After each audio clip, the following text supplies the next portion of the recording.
Good afternoon, my dear students. Welcome to Shri Karni Academy and Educate. Myself, Monica Sharma, your political science educator. कैसे हैं आप सब? स्वस्थ रहिए, मस्त रहिए और हमसे यूं ही मिलते रहिए.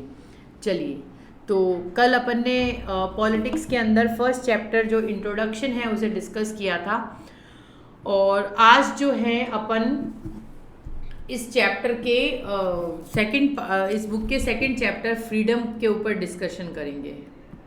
फ्रीडम सुन के कितना अच्छा लगता है ना. फ्रीडम क्या है? जो अपनी हिस्ट्री है, ह्यूमन हिस्ट्री है, वो प्रोवाइड करवाती है अपने को बहुत से examples of people and communicate which have been dominated, जिसमें वो स्लेव्स रहे होंगे, एक्सप्लॉइट हुए होंगे और दे प्रोवाइड इंस्पायरिंग एग्जाम्पल्स. और उन्होंने कुछ ऐसे हीरोइक स्ट्रगल किए जिनके एग्जाम्पल्स आज भी अपने को याद हैं, जिसमें सबसे पहले बड़ा चेहरा अपने पास किसका आता है? मिस्टर नेल्सन मंडेला का आता है. In its essence, the struggle for freedom represents the desire of people to be control their lives and destinies and have an opportunity to express themselves freely through the choice and activities.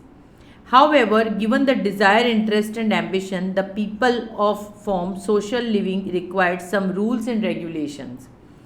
उसके साथ साथ अपने को कुछ rules and regulations भी follow करने पड़ते हैं, तभी तो अपन कहीं जाकर एक पोजीशन गेन कर पाते हैं, है ना. तो आज जो है इस फ्रीडम को अपन ओवरव्यू में पढ़ेंगे, ओवरव्यू करेंगे फ्रीडम का.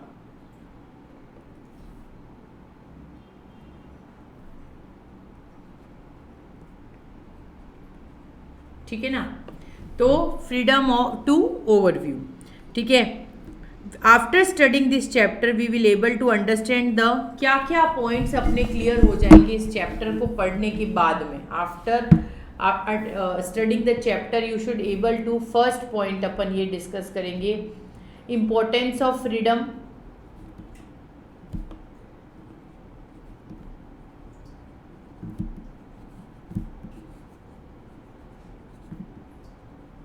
ठीक है. दूसरा अपन डिस्कस करेंगे difference between negative and positive dimensions of freedom.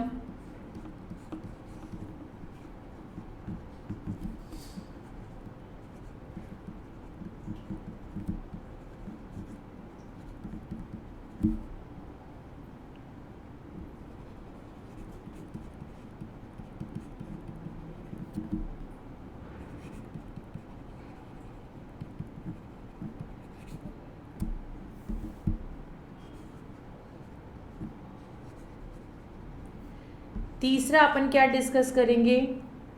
Harm principle. ठीक है.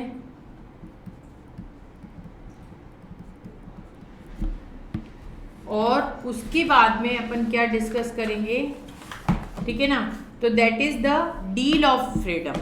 डील ऑफ फ्रीडम से अपन इस चैप्टर को स्टार्ट करेंगे, जिसमें अपन फ्रीडम की importance, difference between negative and positive dimension of freedom, harm of freedom, ये सब कुछ अपन इस पे डिस्कस करने वाले हैं.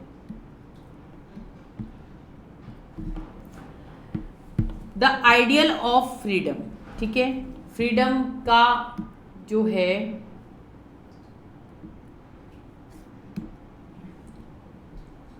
The ideal of freedom. Freedom का आइडियल क्या है? ठीक है. Before we set out the answer these questions, let us stop for a moment and consider this. The autobiography of a greatest person of 12th century, Nelson Mandela, is titled Long Walk to Freedom. कि ये questions के answer देने से पहले अपन ये discuss कर लेते हैं कि जो नेल्सन मंडेला थे, इन्होंने एक फ्रीडम पाने के लिए बहुत लंबी यात्रा की. And in this book we talk about a personal struggle against the apartheid regime in the South Africa. और इसी पर्सनल स्ट्रगल को जो साउथ अफ्रीका में हुआ था उसे अपन डिस्कस करेंगे. आप लोगों ने क्लास 10th में भी ये चैप्टर पढ़ा था, आप लोगों ने 10th की SST में भी ये चैप्टर पढ़ा था. कि जो है इंग्लिश के अंदर भी आपने ये पढ़ा कि नेल्सन मंडेला ने किस तरह से स्ट्रगल किया और साउथ अफ्रीका में जो ब्लैक एंड वाइट पीपल के बीच का डिफरेंस था उसे एक किया फॉर फ्रीडम किया। ये तो पता है ना आप लोगों को कि नेल्सन मंडेला जो है वो साउथ अफ्रीका के इस स्ट्रगल में उनका कितना इम्पोर्टेंट रोल रहा है ना। And the resistance of people was policies of brutality suffered from the black people of South Africa. These ranged from being bundled into the township and being denied easy movement about the country, to measure constituted bodies of concentrate and impose the apartheid, the regime that is discriminated between citizens based on their race, कि जो भी discrimination हो रहा है उसके लिए।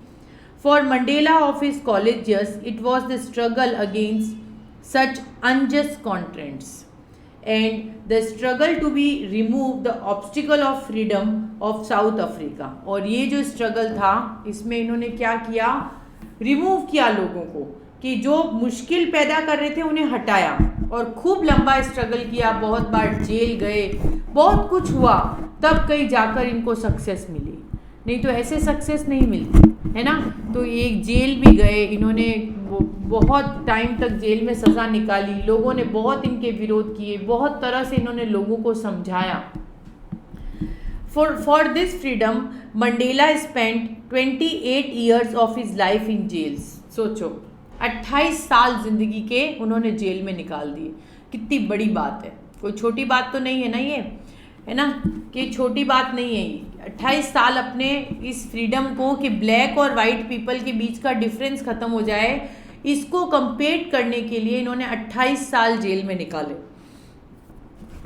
Spent 28 years in the jail, often the solitary confinement, imagine what is meant to give up with one youth for an ideal, to voluntary, and for wearing one's favorite clothes, of listening one favorite music। किस चीज़ के लिए अपने को freedom नहीं चाहिए, अपने पसंद के कपड़े पहनने के लिए आज़ादी चाहिए, अपने पसंद के गाने सुनने के लिए आज़ादी चाहिए, पर उन्होंने तो ब्लैक और वाइट का डिफरेंस ख़त्म करने के लिए, आप तो एक छोटी सी चीज़ कि अगर आपको कोई कह दे ये नहीं पहन के ये पहनना है तो कितना बवाल मचाते हो ना।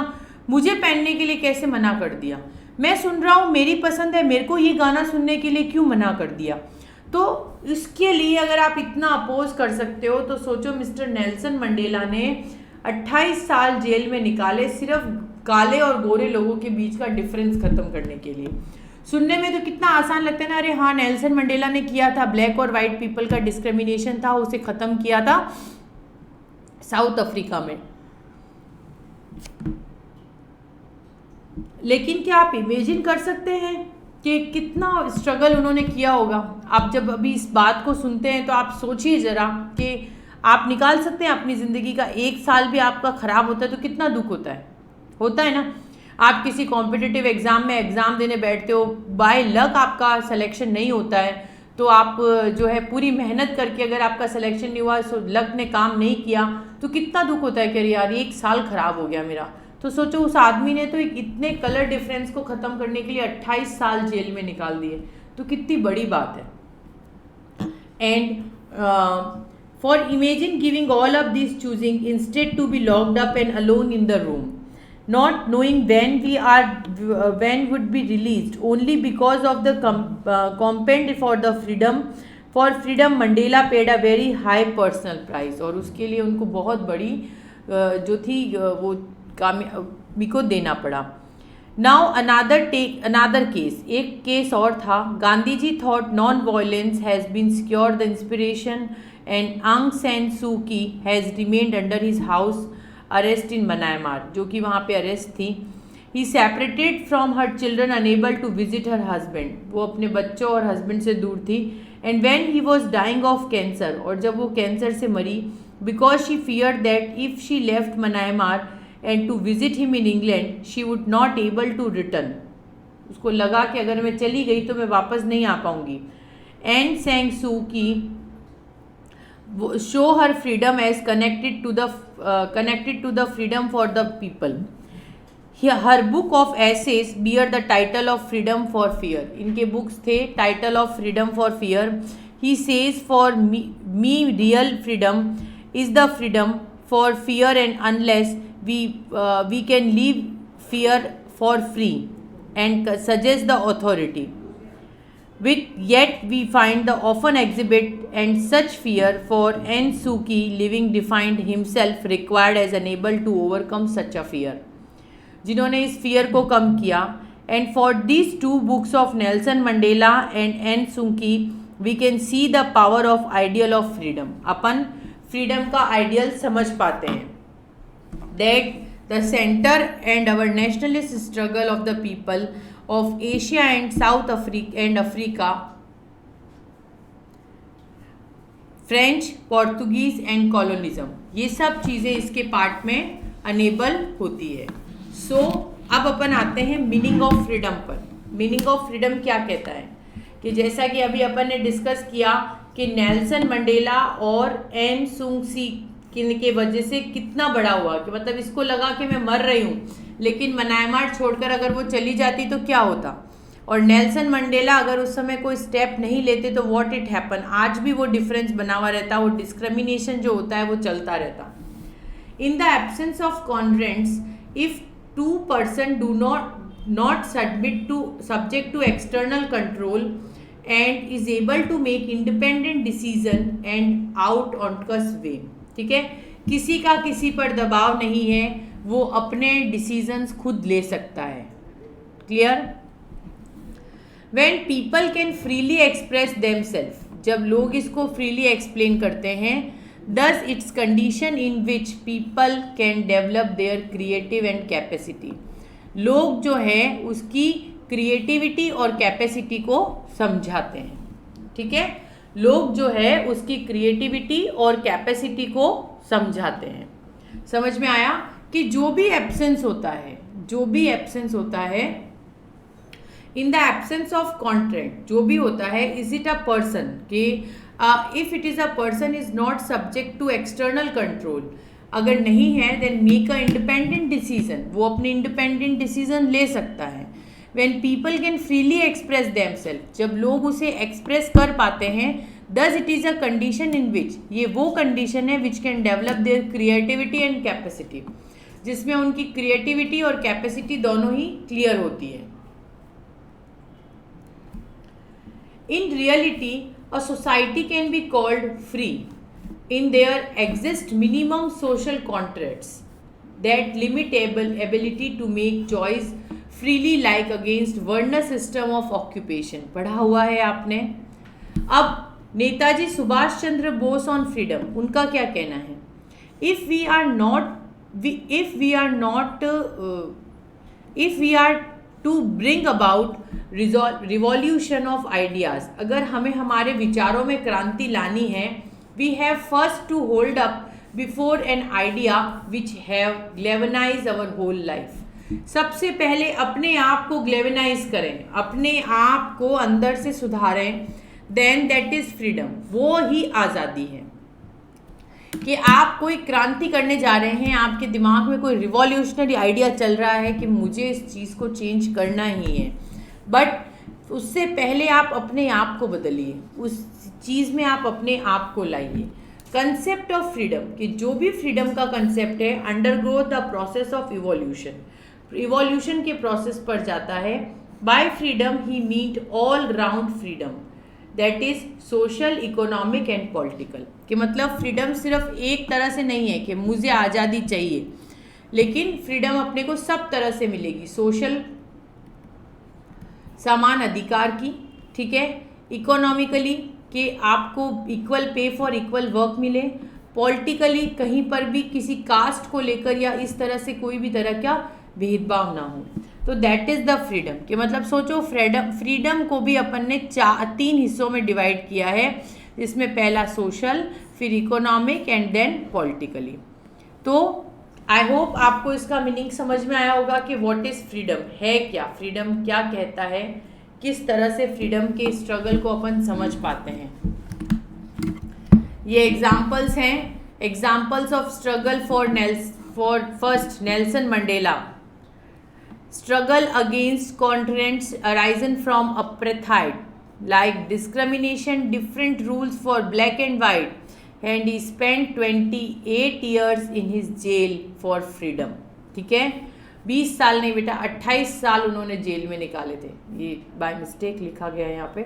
28 ईयर्स इन्होंने जेल में निकाले थे कि नेल्सन मंडेला ने स्ट्रगल किया था एपरेथाइड, ब्लैक एंड वाइट के डिस्क्रिमिनेशन के लिए, जिसमें इन्होंने जो डिफरेंट रूल्स थे कि जैसे वाइट पीपल जो थे वो ब्लैक पीपल के मंदिर में नहीं जा सकते थे, ब्लैक और वाइट पीपल के बच्चे एक साथ एक स्कूल में नहीं पढ़ सकते थे, इनके कॉमन हॉस्पिटल्स नहीं थे, कॉमन स्कूल्स नहीं थे, कॉमन लाइब्रेरीज नहीं थी, कॉमन मॉल्स नहीं थे, कुछ भी कॉमन नहीं था. इवन जो ब्लैक पीपल थे उनको एकदम लो कास्ट की तरह ट्रीट किया जाता था कि they are not as good. And he spend 20, और इसके लिए इन्होंने 28 ईयर्स जेल में निकाले for the struggle of freedom again apartheid. ये जो पूरा चैप्टर है ये आपने क्लास 10th के अंदर RBSE में इंग्लिश में पढ़ा हुआ है. ठीक है, नेशनल मंडेला करके सेकंड चैप्टर है शायद, या थर्ड चैप्टर है, मुझे रिमाइंड है ये कि सेकंड या थर्ड चैप्टर है और जो आपने पढ़ा है. ठीक है, अब नेक्स्ट एन सैन सू जो है, in her book freedom from fear, इसने बुक लिखी थी freedom for fear. He see says for me real freedom is the freedom from fear. कि अगर वाकई में आपको प्रॉपर फ्रीडम चाहिए तो अपने अंदर से जो डर है उसको ख़त्म करना है, तभी तो फ्रीडम आएगी. Unless you can leave free from fear without can not be identify a human life. कैसे? एक छोटा सा एग्जाम्पल, जैसे अगर अपन देखते हैं कि सपोज अपने को पानी से डर लगता है या आग से डर लगता है, अच्छी बात है, जो चीज़ें अपनी लाइफ को नुकसान पहुंचाती है अपने को उनसे डरना चाहिए, लेकिन इतना फियर आपके दिमाग में नहीं होना चाहिए कि आप उससे बाहर नहीं निकल पाओ. आपके पेपर्स हैं, आपको डर लग रहा है, अच्छी बात है, डर लगेगा तभी सीरियसली पढ़ोगे, लेकिन इतना फियर दिमाग में सेट मत कर लो कि वो आपके ऊपर इतना हावी हो जाएगा, पढ़ाई लिखाई भूलकर सिर्फ दिमागी रूप से डिप्रेशन के पेशेंट बन जाओ. तो ये फ्रीडम नहीं है. तो आप ये कहते हो ना कि कॉन्स्टिट्यूशन में लिखा हुआ है कि we have right to freedom, तो राइट टू फ्रीडम आवारागर्दी करने के लिए, इधर उधर घूमने के लिए राइट टू फ्रीडम नहीं है. राइट टू फ्रीडम अगर प्रॉपर मायने में देखा जाए तो नेल्सन मंडेला और एन सैन सू के वर्ड्स में जो फ्रीडम है दैट इज फ्रीडम. हमें आज़ादी मिलनी चाहिए अगर हमारे ऊपर कोई अत्याचार हो रहा है तो, ठीक है, अगर कोई गलत तरीके से ट्रीट हो रहा है तो, नहीं तो हमारे अंदर जो डर है उस डर को निकालना सबसे बड़ा फ्रीडम है. तभी तो आप फ्रीली मूव कर पाओगे. आप ये सोचते हो कि मुझे फ्रीडम टू कॉन्स्टिट्यूशन में लिखा हुआ है, राइट टू फ्रीडम है, हम कहीं पे भी आ जा सकते हैं, तो इसका मतलब ये नहीं है कि आप रात को 1-2 बजे रोडों पर आवाज़ें करते हुए घूमोगे.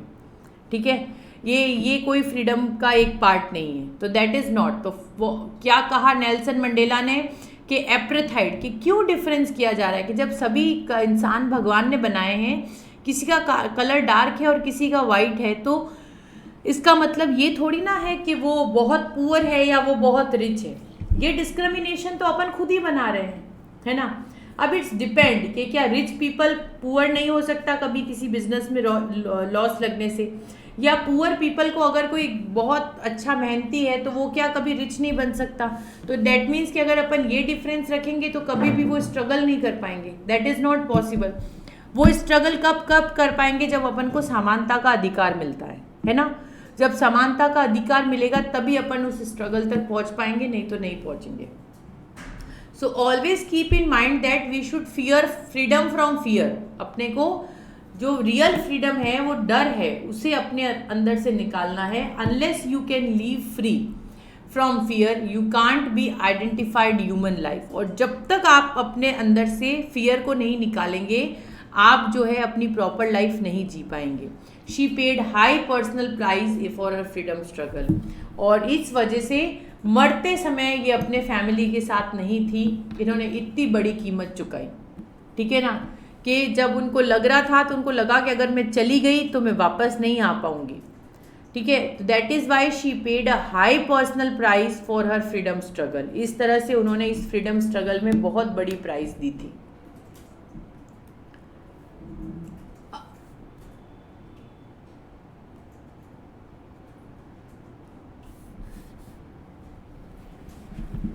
सो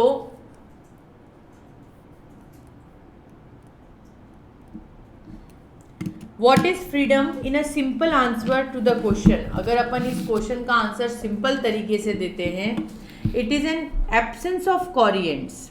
ठीक है, freedom is said to be exist when external constraints of an individual are absent, and in terms of definition we could be considered not subject to external control, कि उस subject के ऊपर अपना external control ना होके it can make an independent decision, जिससे कि अपन एक independent decision ले सकें.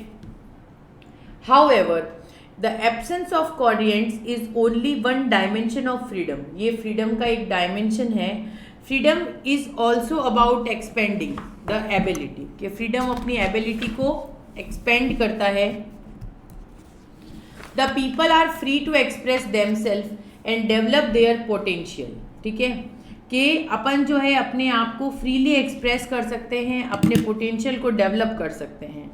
Both these aspects of freedom, the absence of external coherence as well as the existence of condition in which people can develop their talent, जिसमें लोग अपने talent को develop करते हैं, और a free society would be one which enables all the members to develop, जिसमें इन सारे चीज़ों को डेवलप किया जा सकता है.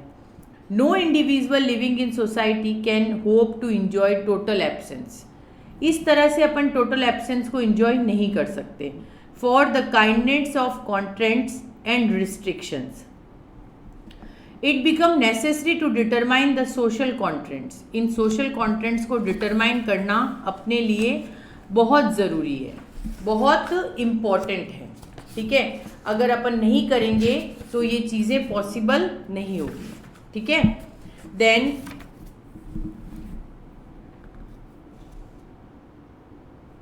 to understand what social contents are necessary for the discussion on freedom, need to look the core relationship. अगर अपन इस core relationship को देखते हैं, within which that we need to examine the relationship between individual of the society. Society के individual के साथ में, features of society के साथ में, on which we need to determine, जिसको अपन determine कर सकते हैं. Further, we need to see if the principle which is different necessary from unnecessary constraints, and apply the relationship between individual and group of the nation. Individual और group of the nation के बीच में अपन relationship को show कर सकते हैं. Thus far, we define freedom as the absence of constraints. To be fair means to reduce, minimize social constraints and positive dimensions. To be free, a society must widen area in which individual freedom in this sense allow the full development. इस तरह से freedom जो है अपना complete development करती है, and the individual creative sensibility, minimum coherence considered valuable because it allows to make choice, to exercise our judgment, जिससे कि अपन अपने judgments को exercise कर सकें, and individual power of reason of judgment. ठीक है, तो दैट इज़ द फ्रीडम. तो इसे अपन फ्रीडम कहेंगे. ज़बरदस्ती छीनने वाली के घर वालों से आप बहस करते हैं, that is not a freedom. ठीक है, जैसे कि Swaraj, the freedom in the Indian political thought is Swaraj था अपना.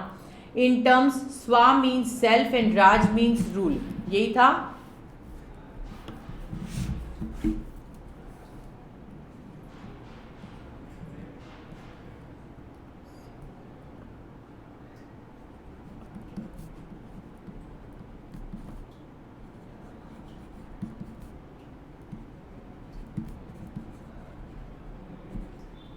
ठीक है, कि हम अपना स्वराज चाहते हैं, हम अपना सेल्फ रूल चाहते हैं. ठीक है, that Swaraj is the constant of freedom struggle in India refer to the constitutional and political demand, जिसमें कॉन्स्टिट्यूशनल और पॉलिटिकल डिमांड है, and the value at the self collective level, जिसमें वो एक सेल्फ कलेक्टिव लेवल पर काम करते हैं. And to understanding of swaraj, जब अपन इस स्वराज को डिस्कस करते हैं, the rule of self that highlighted by Mahatma Gandhi in his work Hindu Swaraj, जो हिंदू स्वराज को दर्शाता है.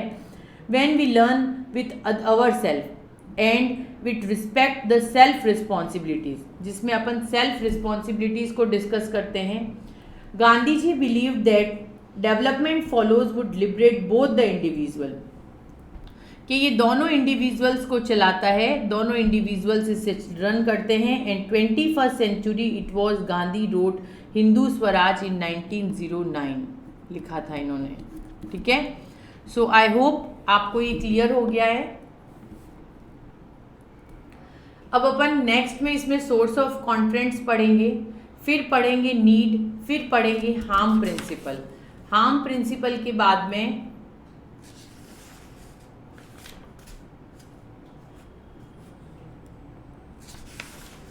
नेगेटिव एंड पॉजिटिव लिबर्टी को अपन डिस्कस करेंगे. ठीक है. हार्म प्रिंसिपल के बाद में अपन क्या डिस्कस करेंगे, इसमें नेगेटिव एंड पॉजिटिव लिबर्टी. फिर उसके बाद नेक्स्ट आएगा फ्रीडम ऑफ एक्सप्रेशन.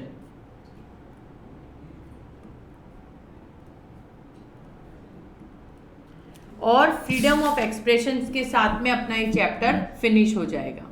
ठीक है.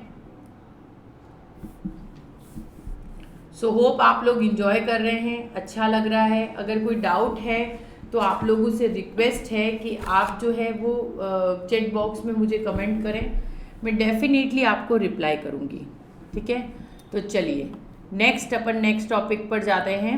Source of constraints. Source of constraints क्या है?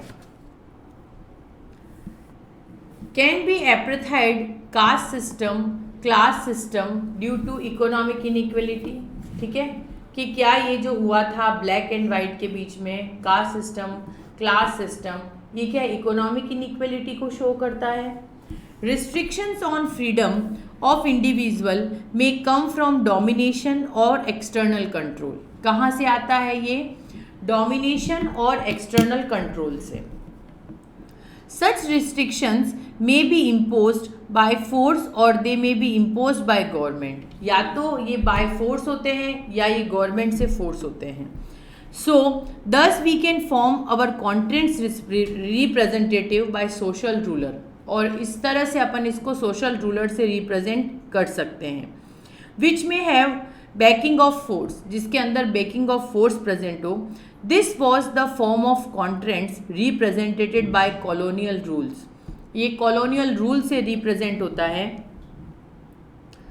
over their subjects and by the system of apartheid in South Africa. Some from the government may be inevitable, but the government in democratic one had retained their own rules. And that is why democratic government is considered an important means of protecting freedom. But obvious है कि इसीलिए उसको important consider किया गया है. But constraints of freedom can be result of social inequality and impact of caste system और which result from extreme economic inequality. The quotation from Subhash Chandra Bose as freedom draws attention to need for country to remove such constraints. इनको हटाना है, इनको हटा देना है. क्या कहा था सुभाष चंद्र बोस में? If we are bring about revolution in ideas, कि अगर हम हमारे रिवॉल्यूशन को चेंज करते हैं, before an ideal with galvanise our life, अपनी लाइफ को ग्लेवनाइज करते हुए, that ideal of freedom. But freedom is a word which has varied content and, जिसमें खूब सारे कंटेंट हैं. That even in our country, अपनी कंट्री के अंदर, the conception of freedom is undergo the process. इस प्रोसेस से काम करता है. And by freedom I mean all around freedom. Freedom का मतलब है चारों तरफ फ्रीडम होना. That is the individual of the society. Freedom for the rich as well as the poor, दोनों के लिए. Freedom for man as well as for the women, man और वुमेन के लिए. Freedom of all individual for all the classes. For this freedom emphasize only the imprisonment and the social inequality of religious intolerance. This is an idea which may appear hard-hearted mean the woman, but this ideal alone can oppose the hunger in the soul.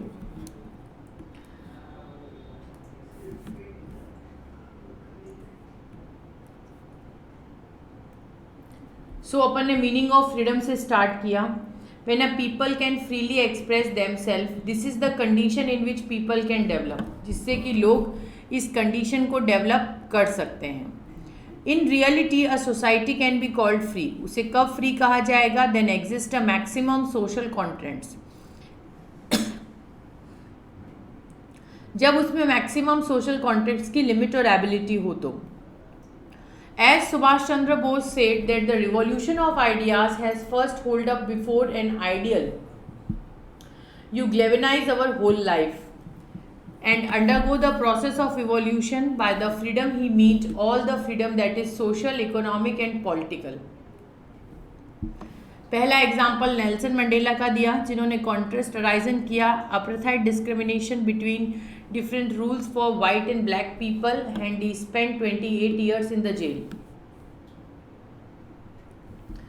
Then Aung San Suu Kyi, in her book Freedom from Fear, he says the real freedom is from the freedom from fear, and unless we can live free.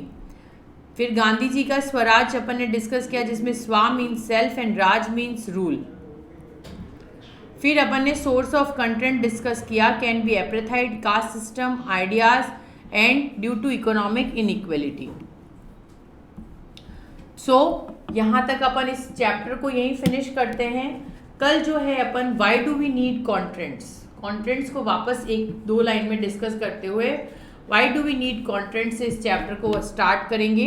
I hope you all will enjoy in the class. आप लोग समझ पा रहे हैं, मुझे follow कर पा रहे हैं. अगर कोई भी डिस्कशन टॉपिक में डाउट है तो आप मुझसे चैट बॉक्स में डिस्कस कर सकते हैं. I will definitely reply you. Thank you for watching. Please like, share and subscribe your Karni Academy education platform. Thank you from my side, your political science educator Monika Sharma. Thank you so much.